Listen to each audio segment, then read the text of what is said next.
बांग्लादेश में पूर्व प्रधानमंत्री खालिदा जिया की बांग्लादेश नेशनलिस्ट पार्टी की बम्पर जीत के बाद सरकार में 20 साल बाद वापसी होने जा रही है। 299 सीटों के लिए हुए चुनाव में बीएनपी ने 213 सीटों पर जीत दर्ज की है। पार्टी के चीफ तारिक रहमान का प्रधानमंत्री बनना तय माना जा रहा है। 17 साल बाद बांग्लादेश लौटे तारिक रहमान ने ढाका 17 और बोगरा 6 सीट पर शानदार जीत हासिल की है।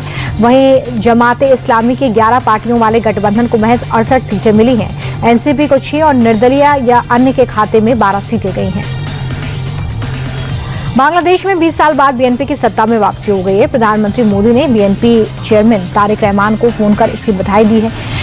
दोनों ही नेताओं के बीच आपसी संबंधों की मजबूती पर भी चर्चा की गई है। तारिक रहमान के नेतृत्व पर भरोसा जताया गया। आपको बता दें कि चुनाव में तारिक रहमान की पार्टी को 213 सीटें मिली हैं। कारोबारी हफ्ते के आखिरी दिन शेयर बाजार गिरावट के साथ बंद हुआ है। सेंसेक्स 1048 अंक की बड़ी गिरावट के साथ 82,627 पर बंद हुआ है। निफ्टी में 336 अंक की गिरावट दर्ज की गई है। निफ्टी 50 के 45 शेयर्स में बिकवाली रही है, तो वहीं मेटल, आईटी, एनर्जी शेयर्स में ज्यादा गिरावट दर्ज की गई है। ग्लोबल मार्केट की बात करें तो अमेरिकी बाजार में 2% की गिरावट दर्ज रही। एशियाई बाजार में मिलाजुला कारोबार हुआ। बाजार में गिरावट के बाद निफ्टी 50 के बस 5 शेयर्स को ही फायदा हुआ है। Bajaj finance, HR Motors, SBI life insurance, SBI bank और सिप्ला आज के टॉप गेनर्स रहे हैं। तो वहीं गिरावट के बाद कई शेयर्स को काफी नुकसान हुआ है। इसमें हिंडेल्को, हिंदुस्तान, यूनिलीवर और एटर्नल आज के टॉप लूजर्स में शामिल रहे हैं। अमेरिकी डॉलर के मुकाबले रुपए में आज गिरावट दर्ज की गई। भारतीय रुपया 3 पैसे गिरकर 90 रुपए 64 पैसे पर बंद हो गया है। ग्लोबल मार्केट में डॉलर मजबूत हुआ है, जिसका असर भारतीय रुपए पर साफ दिख रहा है। लगातार तीसरा दिन है जब रुपए में गिरावट दर्ज की गई है। फॉरेन रिजर्व के व्यापारियों का ऐसा कहना है कि रुपया सीमित दायरे में कारोबार कर रहा है।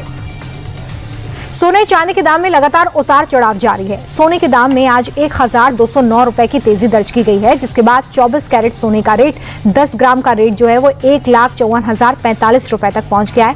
वहीं आज चांदी के दाम में भी बड़ी बढ़त देखी गई है। मार्केट में चांदी के दाम में 6,425 रुपए की तेजी दर्ज की गई। इसके बाद राजधानी दिल्ली में 1 किलो चांदी का भाव 2,42,860 रुपए पर आ गया है। देश भर में एक्सप्रेसवे पर सफर करने वाले यात्रियों के लिए राहत भरी खबर सामने आई है। केंद्र ने टोल वसूली के नियमों में बड़ा बदलाव किया है। दरअसल पहले एक्सप्रेसवे पूरा नहीं होने पर भी लोगों को टोल टैक्स देना पड़ता था, लेकिन अब सरकार ने नियम में बदलाव किया है। एक्सप्रेसवे के चालू हिस्से पर सामान्य नेशनल हाईवे के हिसाब से ही टोल काटा जाएगा।